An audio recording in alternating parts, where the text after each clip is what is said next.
Hi friends, എല്ലാവർക്കും പുതിയൊരു വീഡിയോയിലേക്ക് സ്വാഗതം. കറണ്ട് ഒന്നും കിട്ടാതിരുന്ന സമയത്തൊക്കെ നമ്മുടെ വീടുകളിൽ യൂസ് ചെയ്തിരുന്ന ഒന്നാണ് മണ്ണെണ്ണ വിളക്ക്.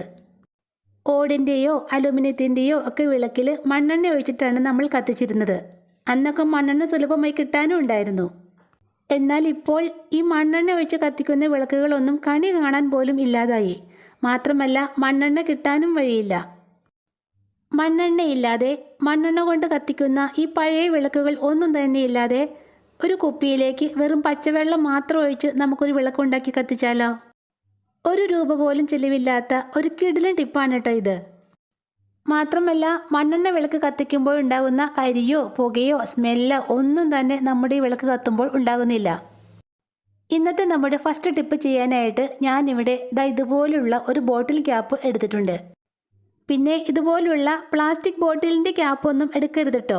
നമുക്കിതൊന്ന് ചൂടാക്കാനുള്ളതാണ്. ചൂട് തട്ടുമ്പോൾ ഇത് ഉരുകിപ്പോകും.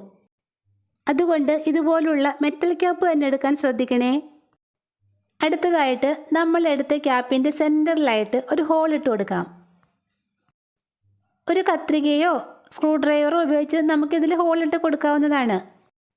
ബോട്ടിൽ ക്യാപ്പിൽ ആവശ്യമായ വലിപ്പത്തിനുള്ള ഹോൾ ഇട്ട് കൊടുത്തിട്ടുണ്ട്. ഇനി നമുക്ക് വേണ്ടത് സെയിം ലെങ്തിലുള്ള 2 മെഴുകുതിരികളാണ്. ഇതിൽ നിന്നും ഒരു ക്യാൻഡിൽ എടുത്ത് നമുക്ക് ആ ബോട്ടിൽ ക്യാപ്പിൻ്റെ ഉള്ളിലേക്ക് ഇതുപോലെ ഒന്ന് വെച്ചു കൊടുക്കാം. ഇനി ഇത് രണ്ടും കത്തിച്ച് വയ്ക്കാം. ഏതാണ് വേഗം തീരുന്നതെന്ന് നോക്കാമല്ലോ. ഈ മഴക്കാലത്തൊക്കെ സ്ഥിരമായിട്ട് കറണ്ട് പോകുന്ന സമയത്ത് നമ്മളൊക്കെ ഉപയോഗിക്കുന്ന ഒന്നാണ് മെഴുകുതിരി. മെഴുകുതിരി പെട്ടെന്ന് അങ്ങോട്ട് കത്തിപ്പോകാതെ കുറേ നേരത്തേക്ക് കത്താനുള്ള ഒരു കുഞ്ഞു ടിപ്പാണ് കേട്ടോ ഇത്. ബോട്ടിൽ ക്യാപ്പ് ഇട്ട മെഴുകുതിരിയും സാധാ മെഴുകുതിരിയും കത്തുമ്പോൾ ഉണ്ടാകുന്ന വ്യത്യാസം കണ്ടോ? സാധാ മെഴുകുതിരി പെട്ടെന്ന് തന്നെ കത്തിത്തീർന്നു. എന്നാൽ ബോട്ടിൽ ക്യാപ്പ് ഇട്ട മെഴുകുതിരി ഇനിയും കുറേ കത്താനുണ്ട്. അപ്പോൾ ഇനി കറണ്ട് പോകുന്ന സമയത്ത് മെഴുകുതിരിയൊക്കെ കത്തിക്കുമ്പോൾ ഈ ടിപ്പം ചെയ്ത് നോക്കൂട്ടോ. മിനിറ്റുകൾ കൊണ്ട് കത്തിത്തീരുന്ന മെഴുകുതിരി നമുക്ക് മണിക്കൂറുകളോളം ഉപയോഗിക്കാൻ സാധിക്കും. ഈ ടിപ്പ് ആർക്കെങ്കിലും യൂസ്ഫുള്ളായി തോന്നുവാണെങ്കിൽ ഒന്ന് ലൈക്ക് ചെയ്തേക്കണേ. ഇനി നമ്മുടെ സെക്കൻഡ് ടിപ്പ് എന്താണെന്ന് നോക്കാം. മണ്ണെണ്ണയും മണ്ണെണ്ണ വിളക്കും ഒന്നും തന്നെ ഇല്ലാതെ നമുക്കൊരു അടിപൊളി വിളക്കുണ്ടാക്കിയാലോ? വിളക്കുണ്ടാക്കാനായിട്ട് ഞാനിവിടെ ഇതുപോലെ ഒരു ഗ്ലാസ് ബോട്ടിൽ എടുത്തിട്ടുണ്ട്. ഇതുപോലുള്ള മെറ്റൽ ക്യാപ്പ് ഉള്ള ഗ്ലാസ് ബോട്ടിൽ തന്നെ എടുക്കാൻ ശ്രദ്ധിക്കണേ. ക്യാപ്പിൻ്റെ ഉൾഭാഗത്തിരിക്കുന്ന ആ പ്ലാസ്റ്റിക് കവർ ഒന്ന് എടുത്ത് കളഞ്ഞതിന് ശേഷം നമുക്കിതിൻ്റെ സെൻറ്ററിലായിട്ട് ഒരു ഹോൾ ഇട്ട് കൊടുക്കാം. ഒരു കത്രികയുടെ അറ്റം കൊണ്ട് ക്യാപ്പിൻ്റെ അകത്തും പുറത്തുമായിട്ട് ഇതുപോലെ ഒന്ന് തട്ടിക്കൊടുത്താൽ പെട്ടെന്ന് തന്നെ ഹോൾ ഇട്ടെടുക്കാൻ നമുക്ക് സാധിക്കും. കുപ്പിയും റെഡിയായി, ക്യാപ്പും റെഡിയായി. ഇനി നമുക്ക് ഒരു ചെറിയ പാട്ട കഷ്ണം വേണം. ഇതുപോലുള്ള പൗഡർ ടിന്നൊക്കെ ഉണ്ടെങ്കിൽ അതിൽ നിന്നും ഒരു പീസ് മുറിച്ചെടുത്താൽ മതി. ഒരു കത്രിക കൊണ്ട് വളരെ എളുപ്പത്തിൽ തന്നെ നമുക്കിതിൽ നിന്നും ഒരു പീസ് മുറിച്ചെടുക്കാൻ സാധിക്കും. പൗഡർ ടിന്നിൽ നിന്നും ഒരു കുഞ്ഞു പീസ് ഞാനിവിടെ മുറിച്ചെടുത്തിട്ടുണ്ട്. നമുക്ക് ഇത്ര ഒന്നും ആവശ്യമില്ല കേട്ടോ. ഒന്ന് ചുറ്റെടുക്കാൻ മാത്രം മതി. ബാക്കിയുള്ളത് മുറിച്ച് മാറ്റാം. ഇത്രയുള്ള ഒരു കുഞ്ഞു പീസാണ് കേട്ടോ നമുക്കിവിടെ ആവശ്യമുള്ളത്. ഇനി ഇതൊന്ന് ചുരുട്ടി ഒരു കുഴൽ പോലെ ആക്കിയെടുക്കാം. നമ്മൾ ആ ഹോളിട്ട് വെച്ചേക്കുന്ന ബോട്ടിൽ ക്യാപ്പിൻ്റെ ഉള്ളിലേക്ക് ഈ കുഴൽ ഇതുപോലെ ഒന്ന് കയറ്റി വയ്ക്കാം. പണ്ട് കാലത്ത് നമ്മുടെ മുത്തശ്ശിമാരൊക്കെ ഉപയോഗിച്ചിരുന്ന കുപ്പിവിളക്കിൻ്റെ മോഡലാണ് കേട്ടോ ഇത്. ഒരു കഷ്ണം കോട്ടൺ തുണി തിരി പോലെ തെറുത്തെടുത്ത് നമുക്ക് ആ കുഴലിനുള്ളിലൂടെ കയറ്റി കൊടുക്കാം.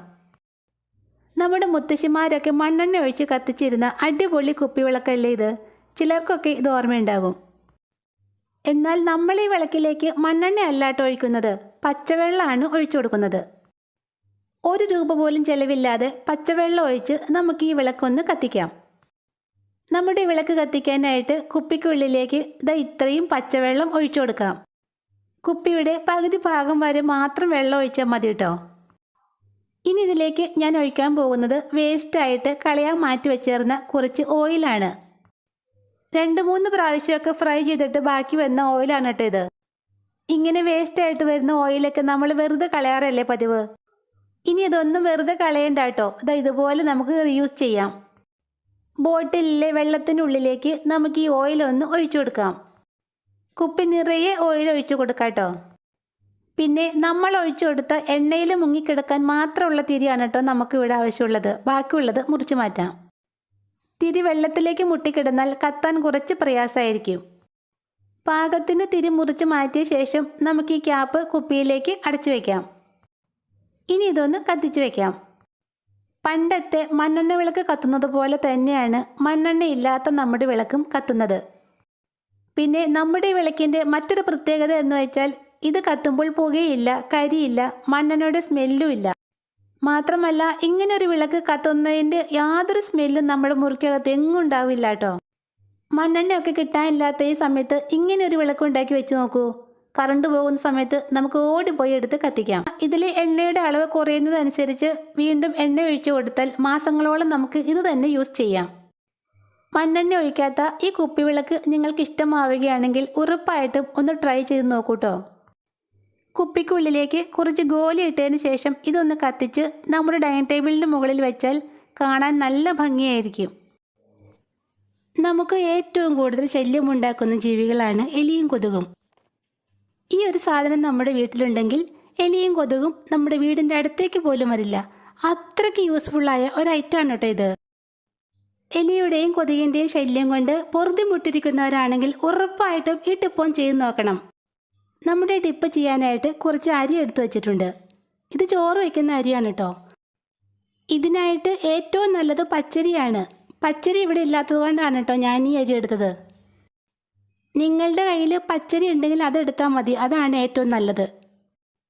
1/4 കപ്പ് അരിയാണ് ഞാനിവിടെ എടുത്തിട്ടുള്ളത്. ഇതൊരു ചെറിയ ബൗളിലേക്ക് ഇട്ട് കൊടുക്കാം. പിന്നെ നിങ്ങളുടെ ആവശ്യത്തിനനുസരിച്ച് അരി എടുക്കാം കേട്ടോ. ഇനി ഞാൻ ഇത്രയും കപ്പലണ്ടി എടുത്തിട്ടുണ്ട്.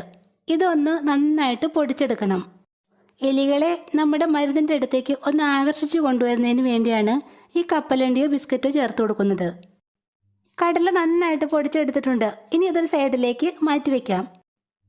ഇനി ഇതിലേക്ക് ആവശ്യമായ ഒരു പ്രധാന ഇൻഗ്രീഡിയൻ്റ് ആണ് ലൈസോൾ. ഫ്ലോർ ക്ലീൻ ചെയ്യാൻ മാത്രമല്ല കേട്ടോ, നമ്മുടെ വീടിനകത്തും പുറത്തുമുള്ള എലി, പല്ലി, പാറ്റ, ഉറുമ്പ്, കൊതുക് എന്നിവയെ കൂട്ടത്തോടെ തുരത്തി ഓടിക്കാൻ ശക്തിയുള്ള ഒന്നാണ് ലൈസോൾ. 2 സ്പൂണോളം ലൈസോൾ ഞാൻ ഈ അരിയിലേക്ക് ചേർത്ത് കൊടുക്കുന്നുണ്ട്. ഇനി ഇത് നന്നായിട്ടൊന്ന് ഇളക്കി മിക്സാക്കി എടുക്കണം. അരിയിലേക്ക് ലൈസോൾ ഒഴിക്കുമ്പോൾ തന്നെ അരി ലൈസോളിനെ അബ്സോർബ് ചെയ്യാൻ തുടങ്ങും. പച്ചരിയാണ് നമ്മൾ എടുത്തിരിക്കുന്നതെങ്കിൽ പെട്ടെന്ന് തന്നെ ഈ ലൈസോളിനെ അബ്സോർബ് ചെയ്യും. എന്നാൽ ഞാനിവിടെ ചോറ് വയ്ക്കുന്ന അരിയാണ് എടുത്തിട്ടുള്ളത്. അതുകൊണ്ട് ഇത് ഏകദേശം ഒരു 10 മിനിറ്റ് നേരത്തേക്ക് നമുക്കൊന്ന് മാറ്റിവെക്കാം.